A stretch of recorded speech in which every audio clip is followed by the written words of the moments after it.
মইনাজনী ময়ে চাই থৈছো দেই এনেকুৱা টাইপত কমেণ্ট কৰিবলৈ আহিছিলে হয় হয় হয় বহুতে মই কমেণ্ট পাইছো যে মোৰ আচল নামটোনো কি গতিকে আজি কৈ দিওঁ নেকি নামটো কৈ দিলে ভাল হ'ব নেকি আকৌ কৈ দিয়া পিছত বিচাৰ এটা ছ'চিয়েল মিডিয়াত খুচৰি ফুৰিবা একো নহয় ধুনীয়াকৈ ৰিপ্লাই মই দিম যদি মই কিন্তু কৰোঁ দেই কাৰণ যিমানখিনি মানুহে মোক মেছেজ কৰিছে চিৰিয়েলখন চাই কেনে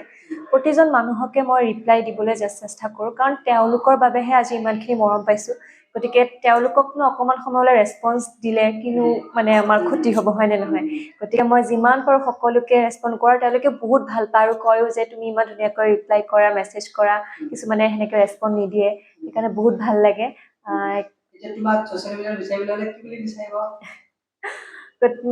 মোৰ নামটো হ'ল হিমাপ্ৰীতি পাটোৱাৰী গতিকে মই হিমাপ্ৰীতি পাটোৱাৰী বুলি মোক ছ'চিয়েল